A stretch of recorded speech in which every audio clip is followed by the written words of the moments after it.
Welcome to the Under the Hat podcast, the show where we talk about everything and anything that is top of mind in education. The goal is to provide meaningful conversations to what is currently happening in our classrooms. Stories, pains, moments of success. We want to hear it all. Friends, happy Saturday and welcome to episode 39 of Under the Hat podcast. I'm your host, Steve Martinez. As always, we have the lovely Sophie Youngs as our friends. Co-host, my partner in crime. And so Sophie, like I'm an even number kind of person. I don't talk about math often because I'm not a math girl, but we're hitting number 40, episode 40, which is very exciting. And Sophie, I don't know if I've shared this with you, but like I think my goal for season 2 is once we hit 50 episodes, I'll be like, cool, we can put a bow on this episode whenever that goes down, right? Like I'm kind of thinking maybe March, April we'll take the summer off kind of thing. Yeah. But I think 50 is, I don't know. What do you think? Is that a good benchmark? Yeah. I think 50 would be a fantastic end of season 2, but I was actually drawing some conclusions to 39 and that you just recently turned that age. Thank you for the reminder. Yes. Old man. Right. I'm not a math guy, but I also think it's a prime number. So I know one of my district leaders always likes to call out when it's a prime number. So that's for you, Mr. Rich. Oh. Thanks, Shaun. Today with us is Shaun. He has served in educational leadership roles in TK through 12 in urban, rural, and suburban school districts. His experience, expertise, and passion are creating a positive school culture for students and staff where they can thrive in their education. Shaun, I love this, and I can't wait to talk more with it about you, because if the kids don't like to be in school, then they're not going to learn. So yes, to kick us off here, Shaun, tell us a little bit about more detail, your education journey. You know, I about 21 years in education. Started out as a social science teacher in Richmond, California, De Anza High School. Go Dons. Was there for about 7-8 years as a teacher. Had the opportunity to move up to be an assistant principal at that same school. Was there for a couple years. Spent about a decade of my educational career at De Anza. Unfortunately, it was a pretty high crime area. Lost about 25 kids in the 10 years that I was there to gang violence and just other things. And so kind of got burnt out of that. And so I had an opportunity to go up to the foothills of California, up in Nevada County, Grass Valley area. So was at Nevada Union High School for 4 years, go Miners.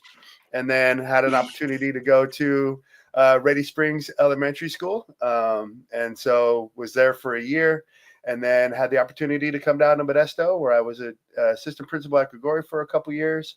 And then now the very proud principal of Aloma Junior High. So been around a little bit. And, but luckily, like you said, it's given me the experience to go everywhere from, TK all the way up to high school. So definitely have a wide variety of range there.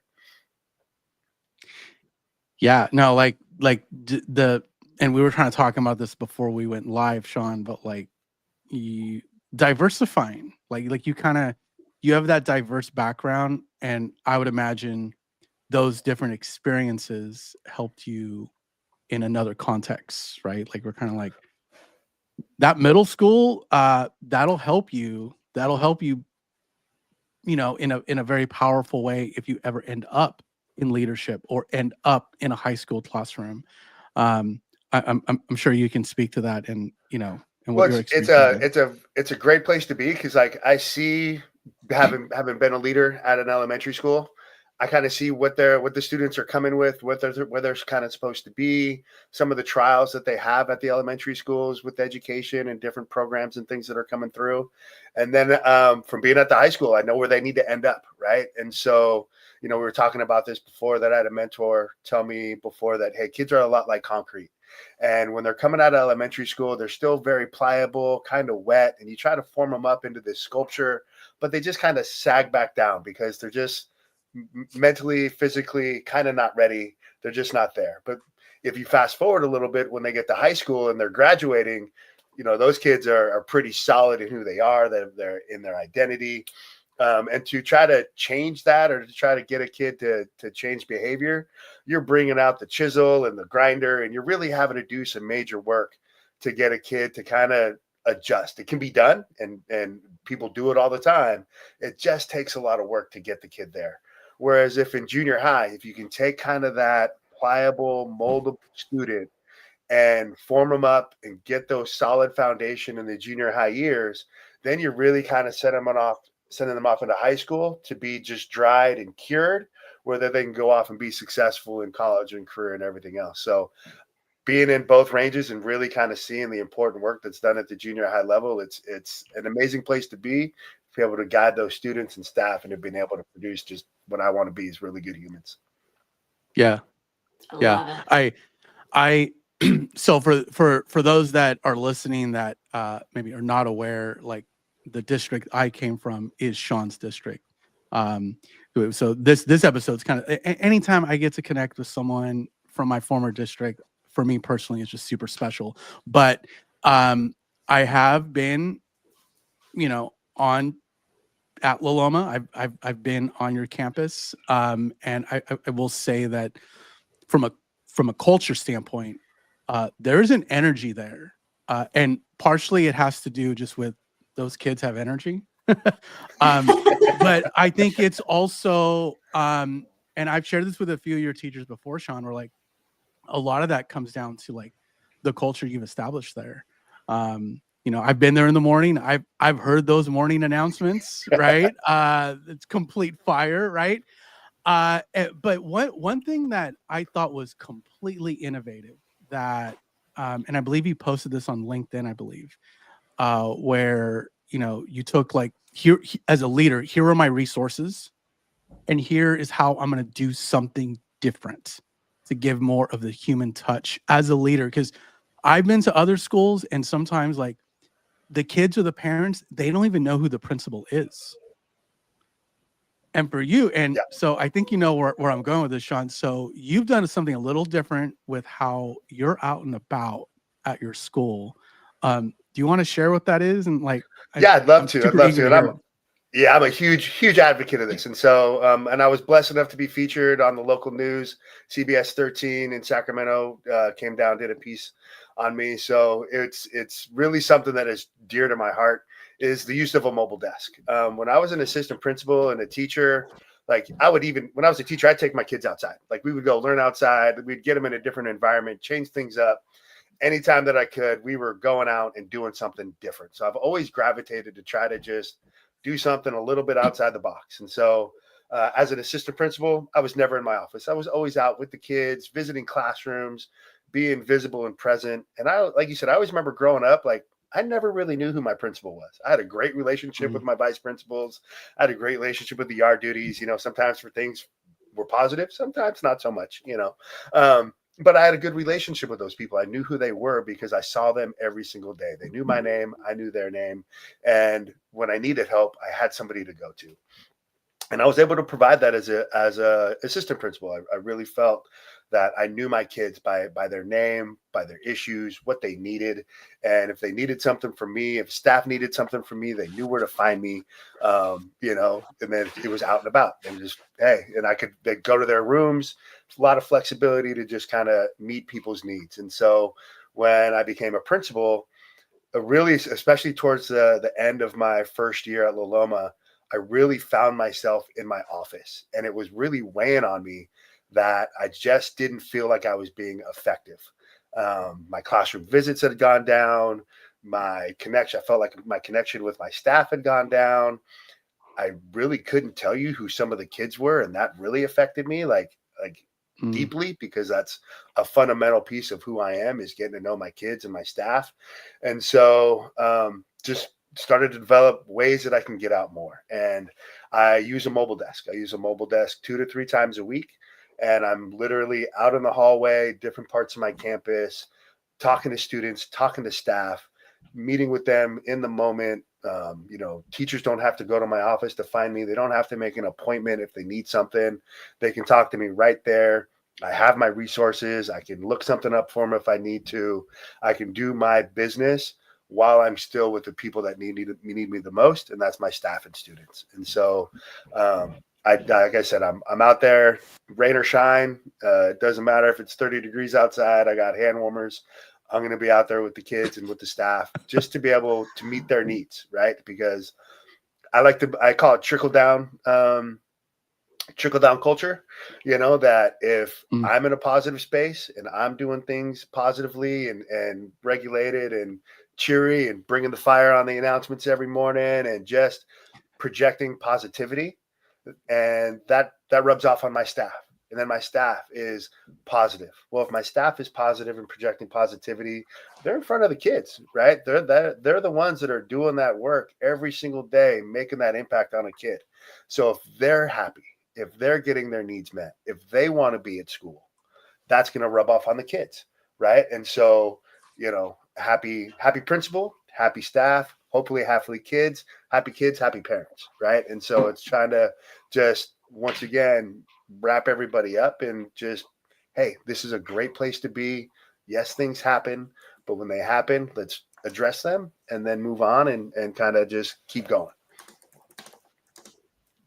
I love that. Like I love the idea of a principal like yourself making yourself that accessible and doing it in a like I said, in an innovative way. Like you kind of we hear this like this term of like, oh, I have an open door policy. No, you're straight up like there is no door because I'm out there with you kind of thing. Um and so are you I'm assuming like it's a mobile desk, you're up in the hallways, right? And you are getting work done. Like that's that's part of it. Did you see from when you like before you started doing that to when you sometime after? What kind of shift did you see? Like what were some like immediate results that you saw with that practice? I would say just much better able to meet the needs of my staff, right? And so, like when Mm, I'm in my office, and you have to, some even as adults, we're hesitant sometimes to have to go to the principal's office, right? And feel mm, like you have like a need, and you have sometimes I think people feel that they have to come talk to me.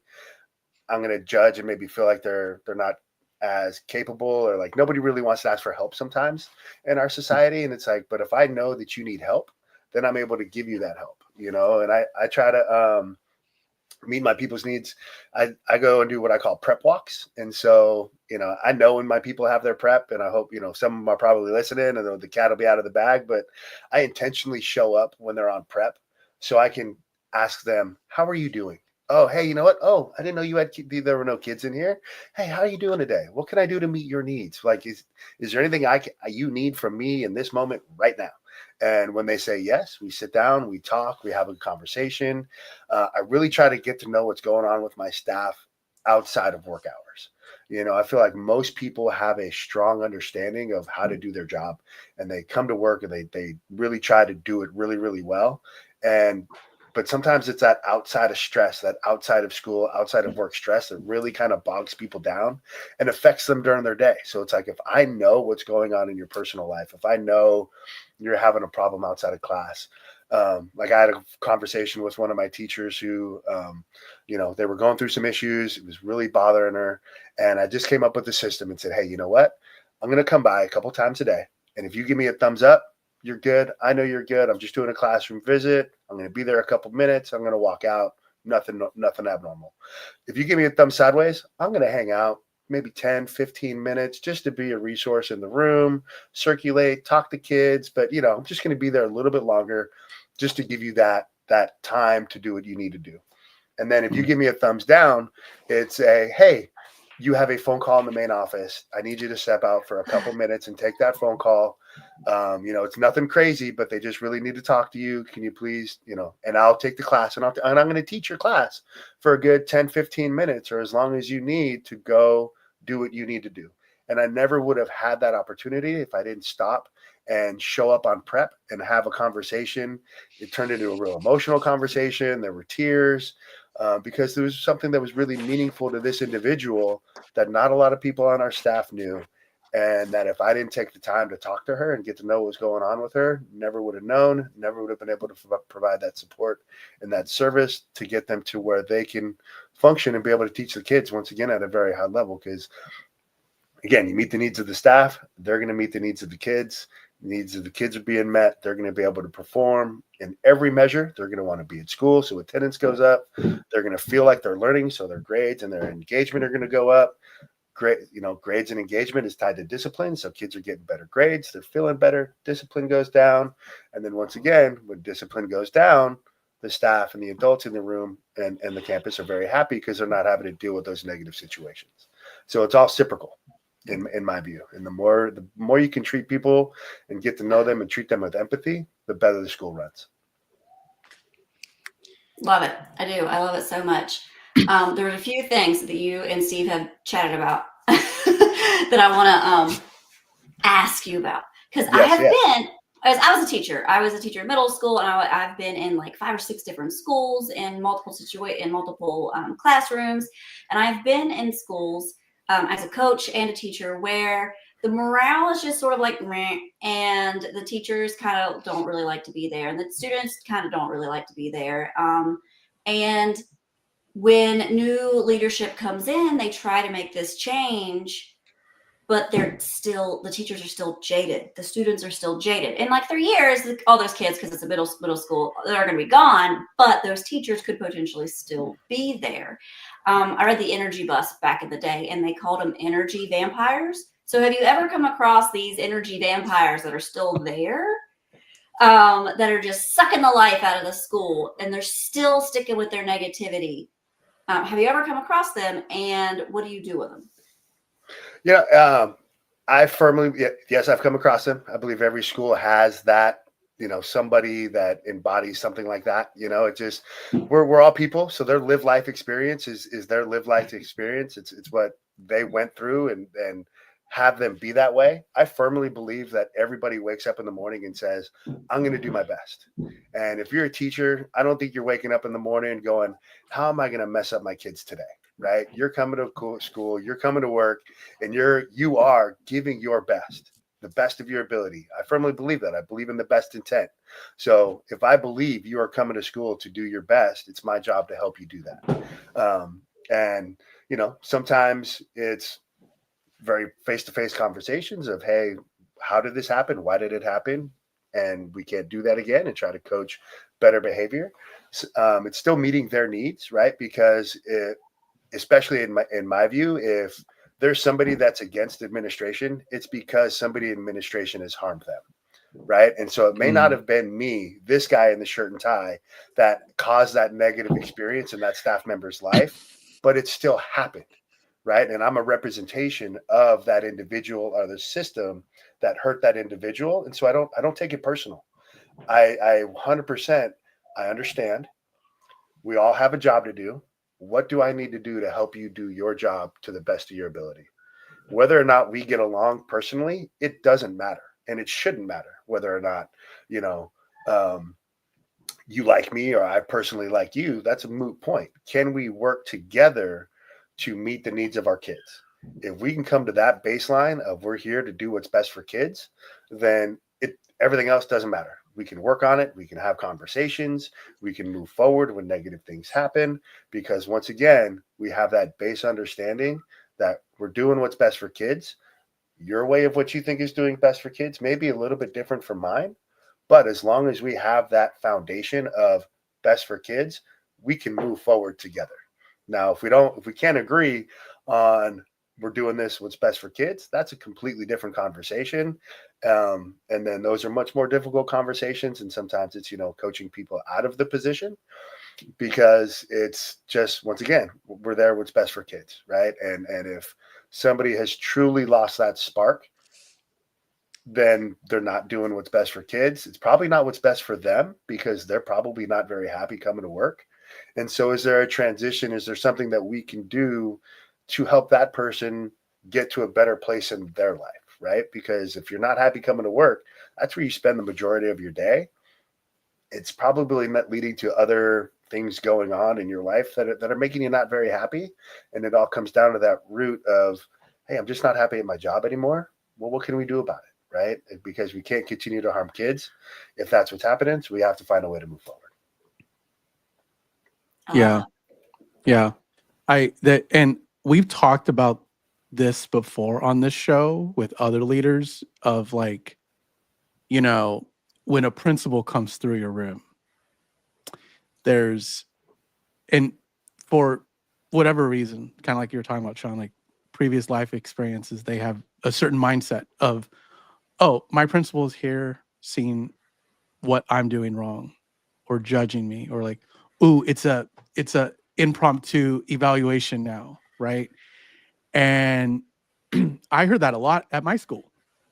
No shade to anyone that's listening that is at my school now. But like I used to hear that in the break room, be like, oh, someone popped in on me today. And in my head, and this is just me, and Sophie can give me shade about this, but like when my principal came to my room, I was like, ooh, I get to share something cool. Like that was just me, right? Like that was just like I always wanted to share what I was doing. And hence why I love the job that I do now from like a professional development standpoint. But some teachers though, they don't like that, right? Like they almost want to be just left alone. But I feel the strategies that you're using here really helps break down those barriers and develops true meaningful trust between you and your teachers. Yeah, and it's consistency, right? So the more you do it, the more regular it becomes. So if an administrator only pops into your room once or twice a year, you don't know how to interpret that. Are they here to evaluate me? Are they here because there's something wrong? Hopefully they're here because we're sharing something great, right? And they've heard something that's really good going on in my classroom, and they want to come see it. But if they're only visiting you when you're being evaluated, your yearly evaluation, and maybe one other time to take the temperature of the room, then you're never getting that feedback. It leaves it ambiguous for the teacher, right? What are they doing here? Why are they here? Because they're never here, right? But if you're there regularly, and I challenge my administrators, my assistant principals, to visit 20% of the classrooms every single day. Because once again, I'm not a math guy, right? But 20 times 5 is 100. So if you visit 20% of the classrooms every day, by the end of the week, that's 100% of the classrooms. Well, I have 4 administrators, including myself, on my campus right now. That means if we're doing it right, that means every single teacher on my campus should be visited by an administrator 4 times a week. Sometimes it may be twice in one day because, we free flow with it. Other times it may be, once a day. But you're going to see myself and my assistant principals in your classrooms. And here's why, right? Because you have to tell them why. Nobody likes to try to hit a moving target, right? So why are we there? Well, we want to see the student engagement. We want to see the teaching strategies.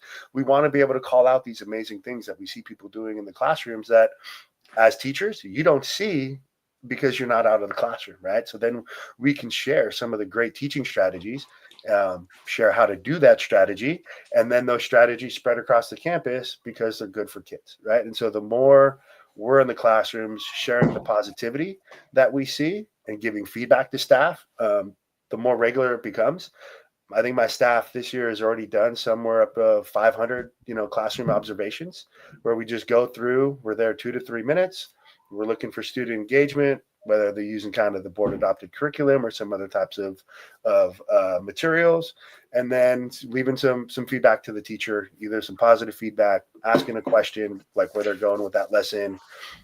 What's the next step as far as like planning for the common formative assessment, things like that that we're building our team to and our teachers too, but it's that consistency. So when I got to La Loma, that wasn't the culture of classroom visits. We've really worked on that, but you have to be transparent with what you're doing there, or else there is going to leave some people to question, why is the principal coming in my room?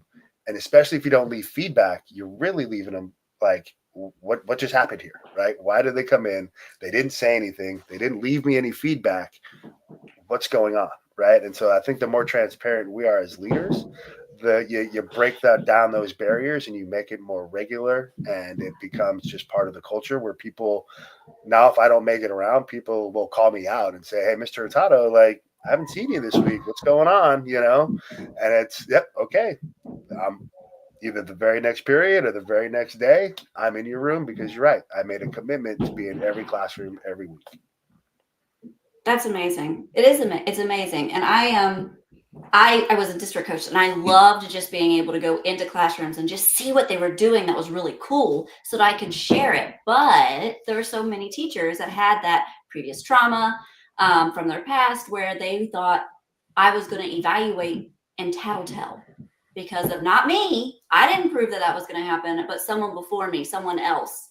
I was going to come in and evaluate them and tattletale on them. And I was like, I'm no. But it took a while to build that trust so that they knew that that wasn't what I was going to be doing, that I was just here to do cool stuff with kids. Cause like I was a coach and had all the technology gear and I wanted to do cool things with kids and have them excited about learning. But I did have a question and I don't remember what it is. Steve, did you have something? Oh, I always have something. Okay, I can't promise that it's good, but I always have something. Oh, I remember what I was going to say because Steve was like, I'm going to show him something cool. And Steve's one of those people who came into education secondary. Like he wasn't a teacher first. He didn't go to college to become like a teacher.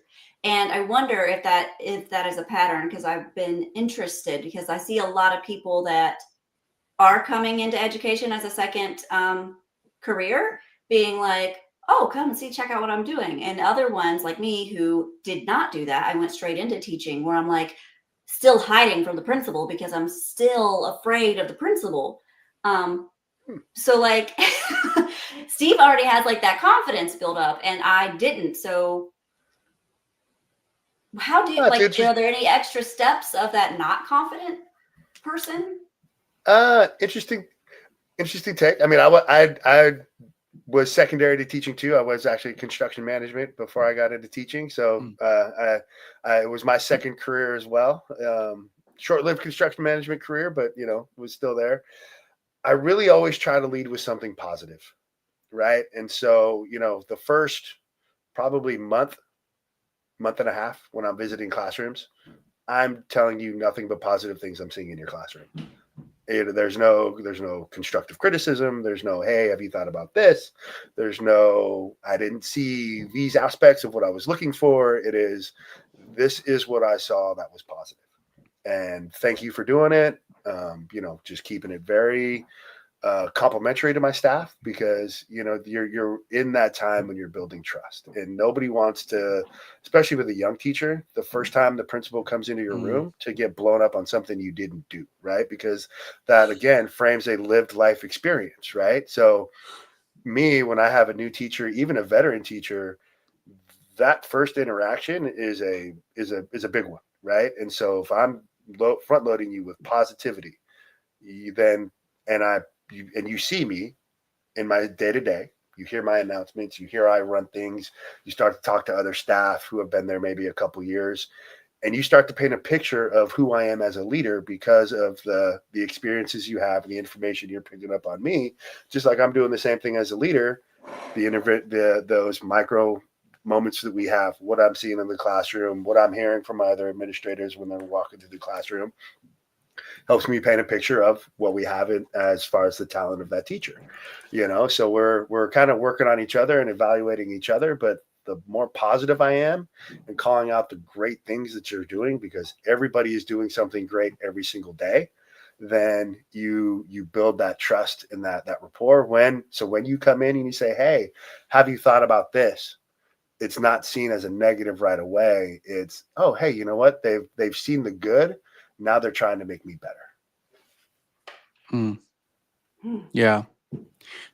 I always, so Shaun, I take a similar approach when I'm out observing on behalf of Stan State with our student teachers and interns. And I always try to lean into that and be like, cool. So here's how you are thriving. Right. And sometimes they make my job hard because sometimes there's a lot of talent that's coming out of Stan State. Like they do a good job of They do. producing. They do. Yeah.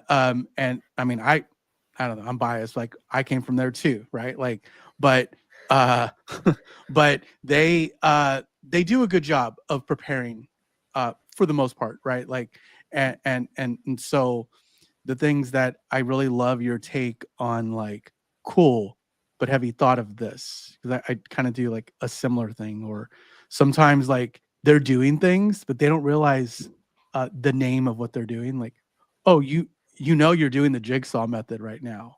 Cool. Here's how you can, and almost like just meet them where they're at, in the sense of, I'm just here to help. You can take it or leave it, but here's how you can like turn this up a little bit, whatever the case is. So love that take on like how you're engaging and supervising your teachers, because it doesn't feel like a locked in like formal observation all the time, because you've already established that culture by, like what you said, the consistency piece. Yeah, I mean, I think in everything you do in leadership, the more consistent you are and the more transparent you are, the better. And then calling out the people that are doing it good, and trying different things. So this year at my staff meetings, we're doing what we call science experiments. And so I have different staff that are trying different things and doing different cool things. And I invite them up to present at the staff meeting. And it's a 3-part science experiment. It's, what's the issue that you saw? What are you doing about it? And then what are your expected outcomes? And so we had a teacher read Building Thinking Classrooms over the summer. And it's all about getting students up and changing kind of the environment. The kids learn better when they're standing, doing things standing in small groups. And so he asked me to buy in some rolling whiteboards. So we got some rolling whiteboards, and he was taking them out, and his kids doing math, standing up and talking and having engagement and just enjoying doing math. Right. And you're walking by and there's kids laughing and having fun. And, hey, did some of the conversation dovetail off to different things? Yeah. But they're sitting there working together. There's one kid going, hey, you know what? No, I think you do it this way. And so the other kid tries it out, and you got another kid looking up. Yep, that's how you do it. You're doing it great. Encouraging each other, teachers walking around, guiding the work and talking to kids. And he explained it at a staff meeting. Next thing you know, English teachers. Hey, you know what? They have a Building Thinking Classrooms English Facebook page. And, I was looking at that over the summer. Can you buy the books for the English department? Boom, books for the English department. Now our English department, rolling whiteboards, standing up, doing English work, talking, doing different things. Other math teachers now, rolling whiteboards, kids outside of class, standing, doing math, talking and engaging.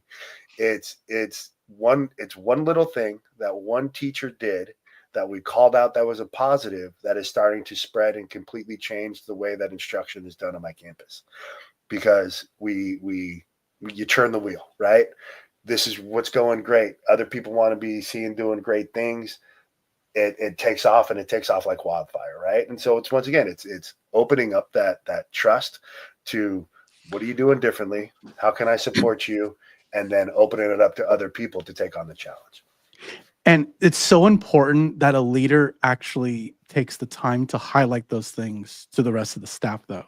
So something Sophie, like you and I have talked about this, where like you have a really good teacher at a school, but if they can't spread that on their own, right? Like there's just something about that where, like, already Knox be like, we don't really understand what Steve's doing.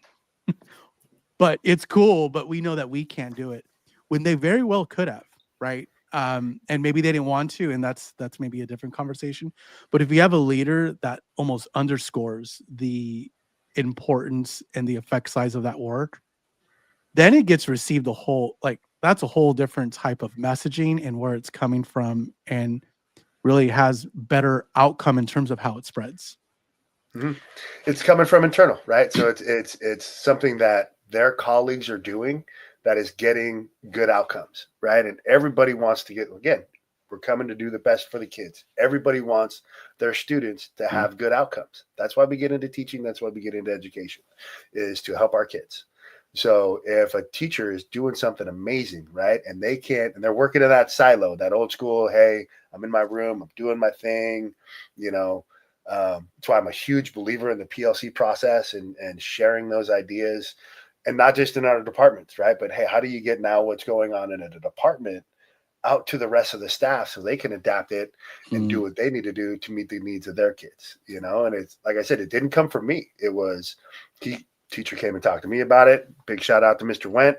And I was like, hey, let's do you mind doing this? You know, would you mind presenting at a staff meeting? And he's like, not at all.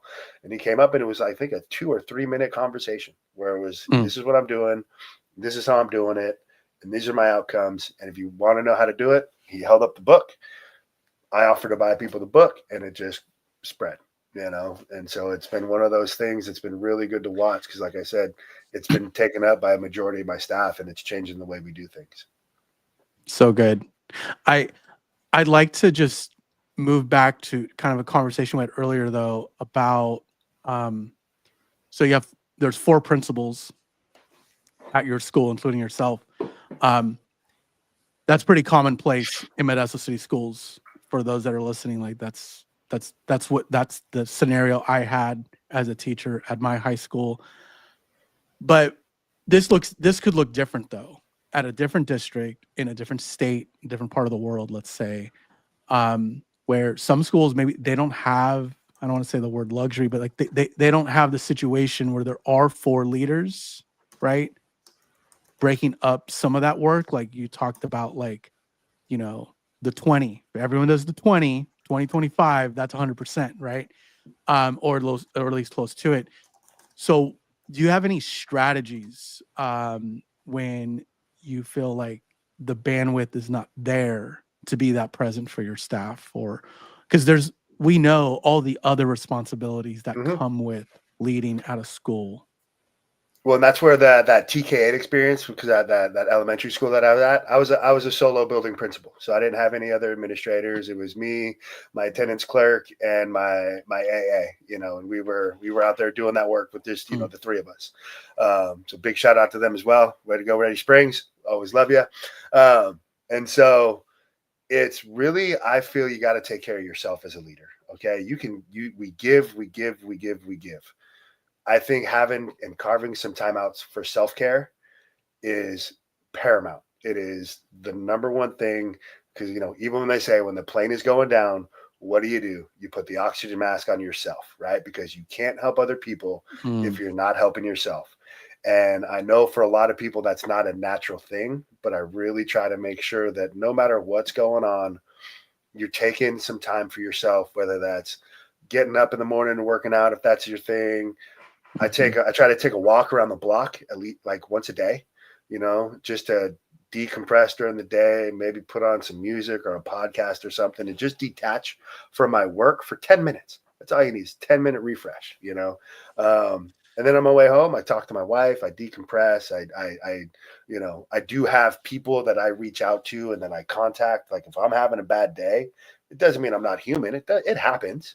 I have bad days, right? I get sad. I have things that happen in my life, but I'm not going to talk to I'm not going to project it onto my staff, right? I'm going to go to my trusted adults, my people in my life that I go to for support so I can unload it on this side of my life so it doesn't affect this side of my life. And I can still be that person my staff needs on a daily basis. And so, I've been there. I think structure is huge, especially if you have a limited team, you and one other assistant principal, or if you by yourself. So really kind of structuring those routines, calendaring things. If it's not, to me, if it's not calendared, it doesn't exist. And if it doesn't exist, it doesn't get done. But I really do think a lot of it comes down to taking care of yourself, because if you can carve out that time to take care of yourself, then you're going to be able to give to other people. I've came up with like a 75-day challenge that I do for administrators. And another one of those is leaving by 5. My high school people always roll their eyes when I say that, because they're like, what do you mean leave by 5? And I'm like, okay, like I get it. You have night games, you have volleyball, you have football, you have other events going on. I get it. So for, high school guys or high school, administrators, leave when you can, because I find a lot of people will stay that extra hour, that extra 2 hours to try to get something done. And I get there's times when I do it. There are critical tasks that need to get done by certain deadlines, and you just got to meet those tasks and those deadlines. Mm-hmm. I would also say, hey, how are you working during your 8 hour day? Are you structured there enough to where you are, you know, did you take 45 minutes and have a water cooler conversation that day that impacted that? And maybe that water cooler conversation was that 45 minutes that you spent with that staff member to learn something personal about them so you can better meet their needs in the future, but it's still going to have an impact on your work, right? And so how are you structuring those 8 hours to maximize your time to get everything else done? Are you wasting time during your day? And I have personal conversations all the time. I do have times when there's things that have to get done, but I'm also a very task oriented person. And it's, let's get this, we got to go from task to task to task to task, because I know at the end of the day, I need to leave at a certain time so I can go home and address and be the father that I want to be and the husband that I need to be, so I can do the things that I need to do in my personal life so I can go back and be refreshed for my staff the next day. So again, to me, it's all reciprocal with me. I'm one of those guys that gets up in the morning and I work out. So I address my needs early in the morning before anybody else gets up. And then I make sure that, I am out at a certain time just about every day so I can once again get home and not feel like I'm neglecting another part of my life, and I feel like a lot of administrators and sometimes a lot of high school people, they spend what I would say maybe a little bit too much time in the office and not enough time at home, where that really starts to get to a rub. And then, that can have different mental health things for us as well, because you feel like you're neglecting either your home or your work. And so it's really just trying to really find that work-life balance, which is really difficult. But, the more you grind at it and you make it a focus of your life, I think the better your home life and your personal life and your professional life will be, because you're addressing your needs as the leader. Shaun, you really make me think about administration again. I know, same. I'm like, Right? because I've always been on the fence of like, I could go get my admin credential, like I could go do that. But then sometimes, and I think Sophie's gonna touch on this, I'm sure, we look at it and we're like, that just Oh, doesn't look fun. like it it doesn't. doesn't. Yeah. It doesn't look fun. It doesn't look like it's fun at all. It doesn't look like it's rewarding. It doesn't look like it is like purposeful, like you're just shoving papers around and dealing with discipline. And that literally just looks like a lot of work and not any fun. And so like I have 2 master's degrees, purposefully not in administration, so I wouldn't get an administration job. It never looked fun. My previous, I have a lot of different principals. They, some of them only came and talked to me when I was doing something wrong. Some of them I never saw. Some of them, I saw them delegating to other teachers, putting more on their plate. And I was like, there's not enough time in a day for a principal to do their work. I don't want to do that. I don't want to do that. But you actually make it sound like it's fun to lead the way you're leading, which is different than I think almost any other principal that I've ever had. Which is also sort of interesting, because some of the things that they were always doing was discipline, but you're saying because you're leading with culture, there's less discipline. So then you're fixing the thing that was always making them busy, if that makes sense. Yeah. So, I mean, that's just it. And there are not fun parts of the job, right? But that's with every job, where it's just like, gosh, I just, you don't look forward to that, but it's to me, it's even the things that I don't look forward to. I knock those out of the way first. I eat the frog, right? And just try to get those unpleasant things out of the way so I can enjoy the rest of my day, so I can go off and do the things that I like to do, right? And so, yeah, I don't know if you ever heard the eat the frog strategy, right? But it's what is the one thing you don't want to do? You do it first. And so nobody really wants to eat a frog, but if you eat the frog first, then everything else down the plate is really delicious, right? So it's to me, it's do those unpleasant things, do them and get them out of the way and address them first, because the longer they're hanging out there, the more stressed I'm going to be, Well, if I'm stressed, then I'm going to be projecting that onto my staff and everybody else. So I really try to look as forward as possible. So the work I'm doing today may be something I actually have to have done 2 weeks from now. But if I'm addressing it and working on it and starting it today, then I know it's not going to be hanging over me. And then I have, oh, crud, I got 2 hours on a Tuesday night where I got to get this done because I didn't do it, or I didn't start it in time, and it's due tomorrow. Right. So it's, again, that's how I come back to that structure. How are you structuring your day, and do you look forward on your calendar? And I know that's really hard for me to do. It was really hard, especially as a new administrator. You're caught up as assistant principal. You are getting delegated to. There are those discipline things that are coming at you a million miles an hour.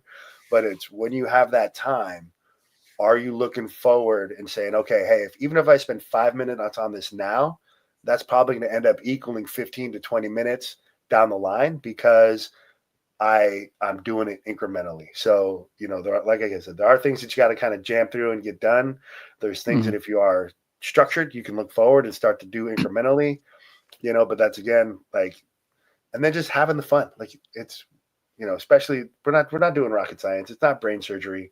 Like, yes, we are molding the next generation, but we're not doing it all at one time today.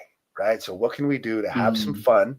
Because once again, if the kids are having fun, their affect is lower, their dopamine levels are higher, they're learning at a higher level because they're engaged in their day. They're having a good time. They feel safe on campus, right? Safety is a huge thing. How do you learn if you feel unsafe?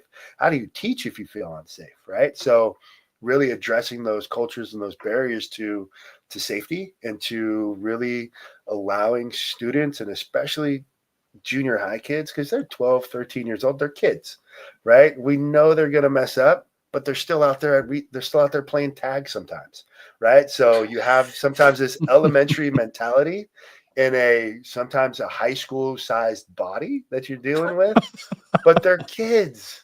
So it's like, just meet them, like you said, meet them where they're at, just like you do with your staff, and try to get them from their personal point, B to the next point A, or point A to point B, as best you can, and try to have some fun while you're doing it, because everybody likes to have a good time.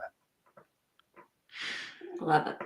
Shaun, this is so insightful, and like everything you shared is just I've learned a lot of how I'm going to conduct myself moving forward. And in terms of a leader, like Sophie and I, we are leading. It's just not at a school. It's like on behalf of a company, right? And like that looks different, but like all these strategies are so good and really strong and make a lot of sense. I as we're approaching, the end of this episode, I do want to post this up, and really curious what you have to say, because the work you're doing, from my vantage point, is so unique, and your messaging and your empathy piece, and how you're leading. But based on what you're seeing right now, like what is something that is maybe keeping you up at night, or something that you feel like is exciting, like something we should be talking more about? What is under the hat for you right now? I would say right now I really feel like the mental health of our students, right? And I know the pandemic, the crisis that was highlighted, there's always been a mental health crisis with students. When you look at the data, when you look at the statistics, it's there, and so really looking at that, and that's why I really lead the way that I do. It probably has a lot to do with my lived life experience and losing those 25 students in my early career to violence and to things, and to being and seeing some things happening in schools that were really rough. And how do you get those kids that are growing up in sometimes really rough environments to see what's available to them on the other side, right? Because I tell my staff this all the time, a lot of kids, and it doesn't matter if they're growing up, in a $1 million home, trauma's trauma. An alcoholic parent or an abused parent is a neglected parent. Latchkey kid is a latchkey kid. Just sometimes the front door they're walking through looks a little bit better.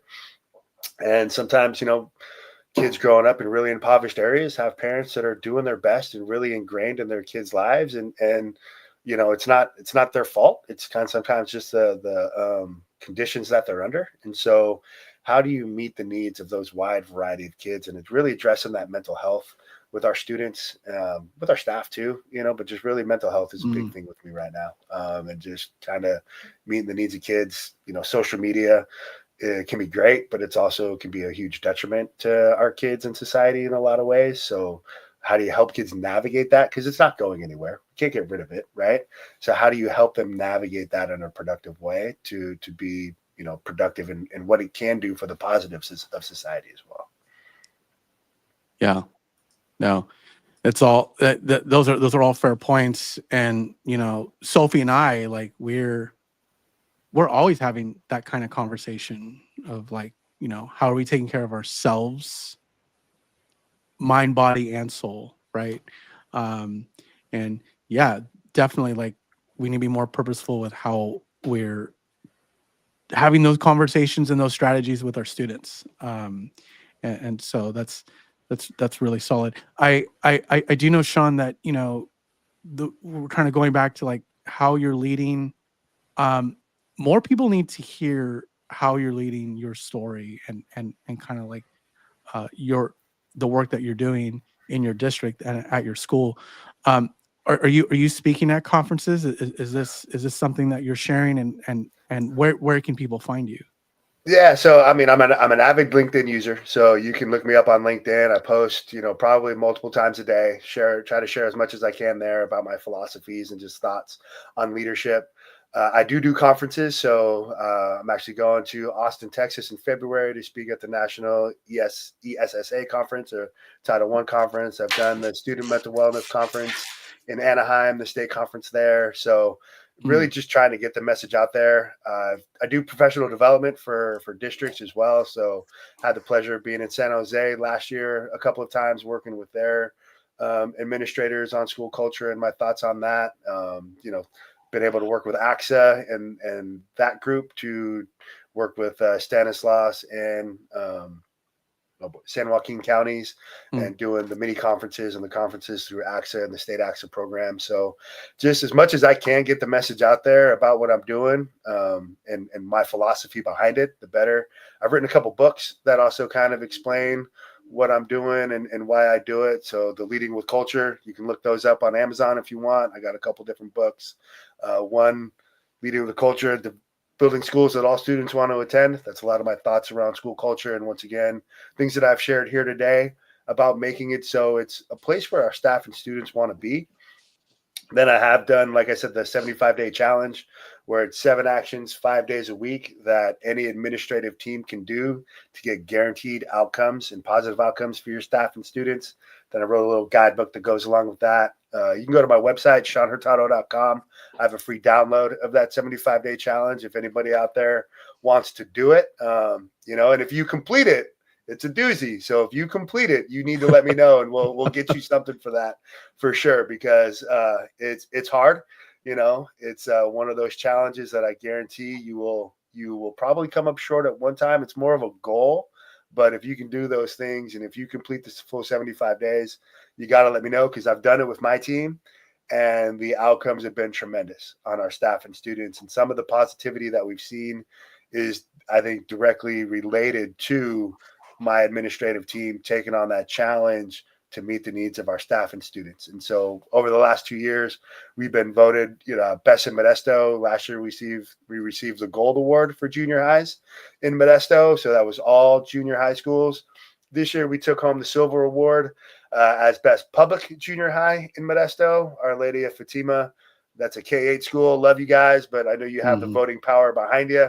So big shout out to you guys for taking the gold award this year, but we're coming for you next year, because I really believe that we're doing something special at La Loma, and that the community of Modesto is recognizing what's going on there, and that it's a great place to send your kids.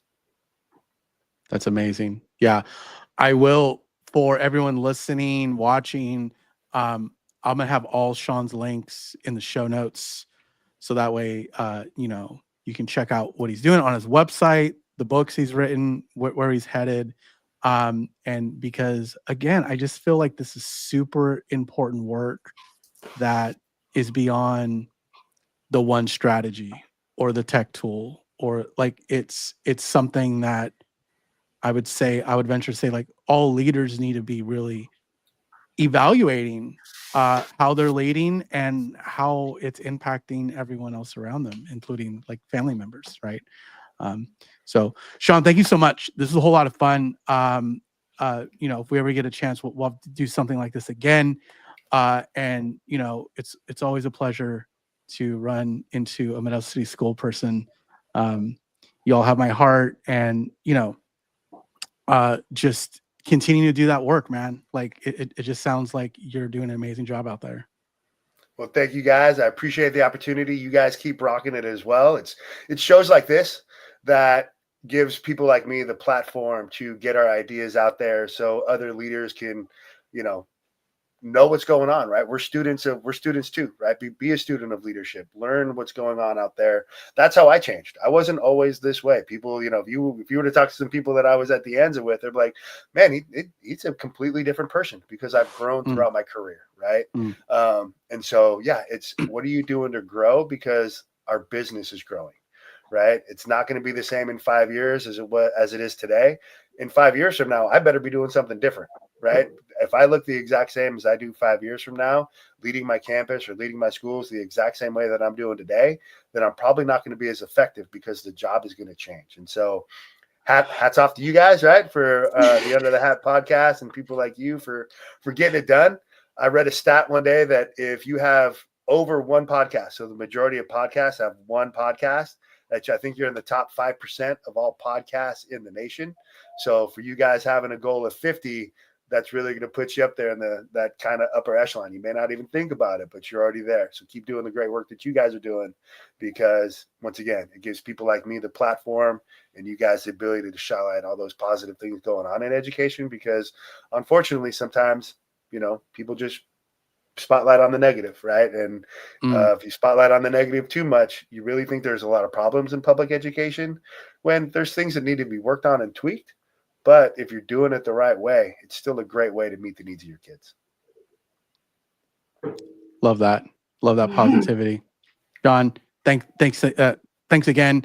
For those that have been keeping up on the show, know that we're not taking a hiatus. Like, we're hitting the holiday season, so it's gonna feel a little slower. Sophie, you are we able to share what we're kind of working on? She doesn't know what I'm talking about. So we're gonna do a Which episode. one? We're gonna do an episode where it's just gonna be Sophie and I.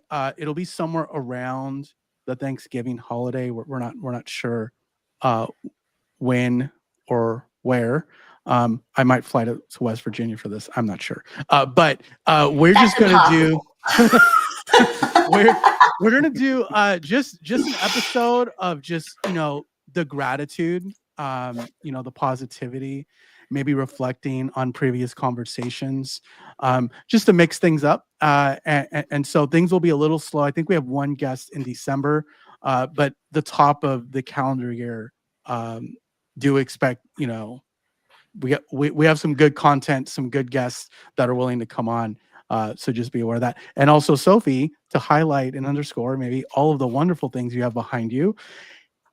Where can they go to get any of those things? You could go to our podcast website, underhatpod.com, and we have right now 2 hats, black and white, that are flat bill snap back embroidered, very nice quality. Soon these are going to be in the mail to Steve. I got the samples, but they're going to be shipped to Steve because obviously I'm not a hat wearer. Also, I tried it on. My hat is apparently a lot small. My head is a lot smaller than Steve. So, okay. Then we in have many ways. You were here, I swear. And then we have some T-shirts that are gorgeous. He's going to get the black one. The white one is mine. It's got the sparkles on it. We have a coffee cup and a tumbler. The tumbler is freaking amazing. It's really good. It's really, really good. I'm excited to be using it, and a few other wonderful things in our store. If there's something that you want, let us know. We can make it. We've got some friends who are expecting to expand their family, so I might make a onesie. We'll see. Yeah, that is not me. I can barely handle one. Oh, and I'm done. So that's not me. That's why I said we have friends. We're not doing Friends. it. Yes. I'm with you, Sophie. We're done. Oh man, this is great. This is going to be a good kickoff to my Saturday. I now know I'm going to have like a wonderful day thanks to the conversation that I've had with you, Shaun, and as always, Sophie. So appreciate all of you. Appreciate all of you listening, watching live. I see you on Instagram, on YouTube. But until next time, friends, keep your hats on, but your minds open. Bye-bye.